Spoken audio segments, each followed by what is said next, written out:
Sejam muito bem-vindos ao canal Biociências. Neste vídeo iremos discorrer um pouco sobre a neurogênese no cérebro adulto, um processo que foi por muitas vezes refutado pela comunidade científica, mas que hoje sabemos que é uma verdade incontestável. Provavelmente, muitos de vocês aprenderam na escola que nós nascemos com X neurônios e morremos com não mais que X neurônios, mas essa ideia está equivocada. Atualmente se reconhece que milhares de neurônios são gerados todos os dias no cérebro de mamíferos adultos.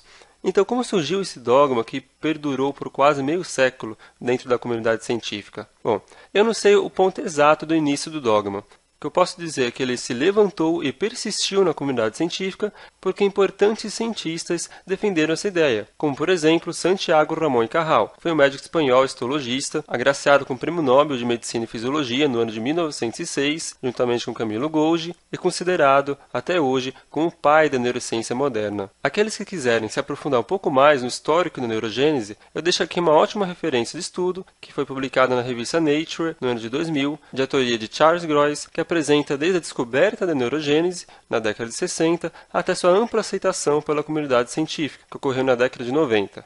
Neste vídeo nós iremos abordar as seguintes perguntas. Onde esses neurônios são gerados? Quais os tipos de células que dão origem a esses neurônios? Qual a função desses neurônios recém-formados no cérebro adulto? Quais mecanismos envolvidos? Existe alguma relação entre a neurogênese e doenças neurológicas? Aqui serão fornecidas respostas breves e diretas para essas perguntas, a fim de proporcionar a vocês uma visão panorâmica desse complexo processo que consiste na neurogênese adulta. Para começar, a neurogênese não ocorre em quaisquer regiões do cérebro adulto. Ela ocorre em regiões restritas. Em mamíferos, particularmente, ela é conhecida por ocorrer principalmente no ventrículo lateral, em uma região recentemente denominada zona ventricular e subventricular, e também no giro denteado do hipocampo. De fato, existem outras regiões descritas na literatura, conhecidas por gerar novos neurônios. Essas duas regiões que eu citei, elas são mais aceitas, mais estudadas e conhecidas por gerar todos os dias novos neurônios em condições fisiológicas. Tanto a zona ventricular e subventricular quanto o giro denteado do hipocampo abrigam células tronconeurais que podem se dividir, gerando uma população idêntica a si mesma, ou seja, mantendo sua própria população de célula-tronco, ou se dividir, diferenciando-se um pouco mais em células chamadas de progenitores neurais.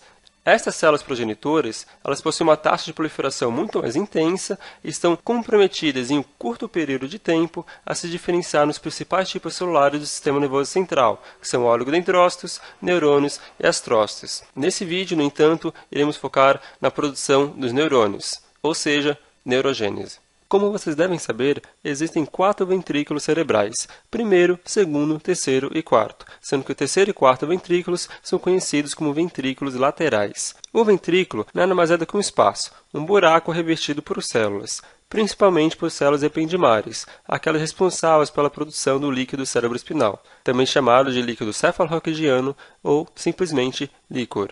No caso dos ventrículos laterais, dentre as células que revestem a parede lateral desse ventrículo, encontram-se as células tronco-neurais, mencionadas no slide anterior.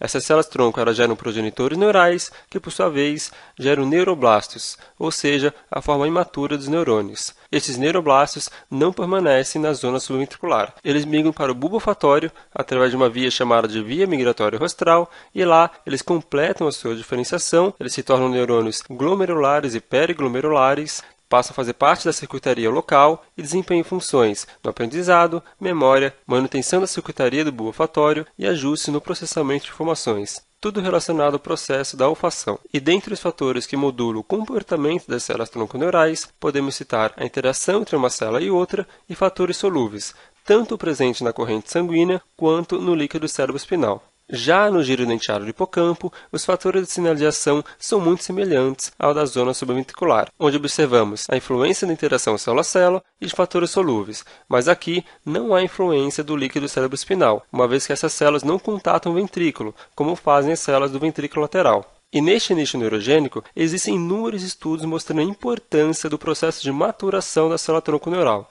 onde se sabe que ela demora 2 meses para terminar seu processo de maturação, desde a célula-tronco ao neurônio maduro, e exibe diferentes fenômenos biológicos dependendo do tempo de maturação que a célula se encontra. Por exemplo, entre a quarta e a sexta semana, essa célula consiste em um neuroblasto que já se integrou na circuitaria local e exibe um pico de excitabilidade, ou seja, ela é muito mais excitável, muito mais propensa a executar um potencial de ação. E essa é uma informação muito relevante da então chamada neurogênese hipocampal. O hipocampo é uma região do cérebro pertencente ao sistema límbico e é sabiamente conhecido por atuar em processos cognitivos e emocionais, como aprendizado e memória. E assim, foi descoberto que a função dos novos neurônios produzidos no hipocampo, eles atuam tanto na memória quanto no aprendizado, no processo pattern separation, na cognição como um todo e na emoção. Mas afinal de contas, o que é pattern separation? Pattern separation consiste no processo de separação de informações similares. Por exemplo, nessa imagem, se vocês conseguirem diferenciar as figuras de cima das figuras de baixo, vocês vão reparar que elas são semelhantes, mas não são idênticas. E é essa capacidade que nós chamamos de pattern separation. Observe essa imagem ampliada. Pause o vídeo e procure por diferenças entre elas, e coloque nos comentários as diferenças que vocês encontraram. Compare com os demais comentários e veja se você conseguiu analisar todas as diferenças entre elas. Essa é uma forma de exercitar o processo chamado Pattern Separation. Nesta figura, podemos observar as diferenças entre a taxa de neurogênese de humanos e de roedores, onde observamos, por exemplo, que a neurogênese na zona subventricular, aqui é representada pela linha azul, ela é irrelevante em humanos. E este é um dado novo na literatura que vem sendo mais estudado atualmente. E em relação à neurogênese no giro denteado do hipocampo, observamos que ela ocorre de forma significante tanto em humanos quanto em roedores, e que nesses dois táxons, ou seja, nesses dois grupos de indivíduos, humanos e roedores, encontra-se um declínio da neurogênese conforme a progressão da idade. Ou seja, conforme é mais velho, menos neurônios produzidos. Na parte inferior da imagem, mostra-se algumas das funções da neurogênese hipocampal, que já foram discutidas no slide anterior, incluindo aqui humor e ansiedade. Imaginem agora um mundo de formas, onde essas formas representam tarefas e esses círculos verdes se movendo representam neurônios. A fim de aprender uma nova tarefa, os neurônios têm que se rearranjar ao entorno dessas formas, possibilitando assim o aprendizado. Neste caso, ok. 3 neurônios são suficientes para o aprendizado, mas imaginem tarefas cujo formato seja quadrado ou retangular. Neste caso, 3 neurônios são insuficientes de possibilitar o aprendizado. Seria necessário um neurônio adicional, num processo, por exemplo, da neurogênese. Aqui faz um ótimo exemplo da plasticidade neural, da importância da neurogênese na plasticidade neural. Mas cabe ressaltar que tão importante quanto a adição de neurônio é a remoção de neurônios que estão em excesso na circuitaria, porque o excesso de neurônios em uma rede que já está pré-estabelecida vai prejudicar ao invés de melhorar. Nessa figura, Kempman elabora uma hipótese e analogia muito legal para a função dos novos neurônios gerados no giro denteado do hipocampo. Na figura A, ele mostra que os novos neurônios produzidos no giro denteado, eles contatam neurônios de outras regiões, como por exemplo, a formação hipocampal CA3 e CA1, e essas fazem contato com o córtex, que é a região onde fica armazenada a memória. Na figura B, ele faz analogia com o computador, onde os novos neurônios produzidos funcionariam exatamente como a memória RAM, e os neurônios provenientes do desenvolvimento embrionário, lá no córtex, seriam o disco rígido. Ou seja, os neurônios provenientes da neurogênese adulta seriam uma ponte levando a informação para os neurônios provenientes da neurogênese embrionária, lá no córtex cerebral. Isso quer dizer, e na figura C, ele mostra que os novos neurônios produzidos no cérebro adulto, eles podem se integrar de forma estratégica na rede para propiciar essa ponte de informações ao córtex cerebral. E agora, quase encerrando a nossa videoaula, eu trago esse slide para mostrar que a neurogênese não é tudo de bom. A neurogênese, como tudo em excesso, faz mal. A neurogênese gera pouco aprendizado. Porém, o excesso de neurogênese gera muito aprendizado, porém, a retenção desse aprendizado é extremamente baixa. Assim, existe um nível ideal para a taxa da ocorrência da neurogênese, o chamado aqui trade-off neurogênese, que se encontra neste ponto. No quesito patológico, a neurogênese se correlaciona com diversas doenças neurológicas. Todavia, se essa correlação é positiva ou negativa, isso depende do estado e da doença. Isso teria que ser abordado em um vídeo específico para uma doença específica. Aqui eu vou citar, então, apenas algumas doenças onde a neurogênese se encontra alterada, como na doença de Alzheimer, Parkinson, Huntington, nas doenças causadas por prions, depressão, epilepsia, estresse, esclerose múltipla, esclerose lateral amiotrófica e neuroinflamação.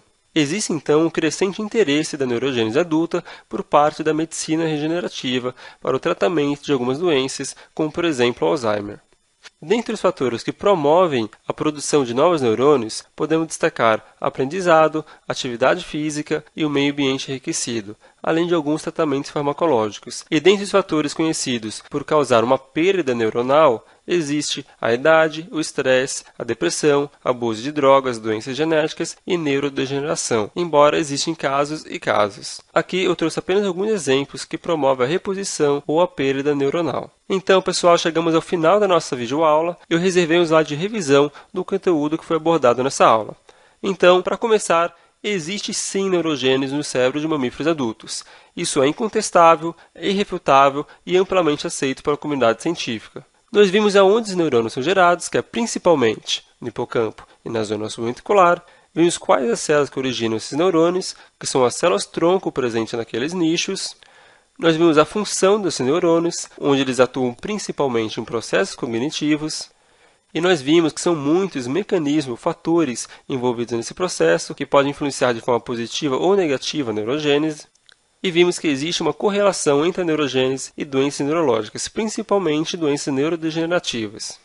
Espero que agora vocês entendam um pouco o porquê é tão importante estudar o comportamento das células-tronco progenitores neurais, bem como os fatores que podem modular a neurogênese, porque além de promover o conhecimento desse fenômeno biológico, também serve como uma relevante abordagem com um fim terapêutico para doenças neurológicas. Então é isso, pessoal. Espero que vocês tenham gostado do vídeo e, mais importante, aprendido algo novo.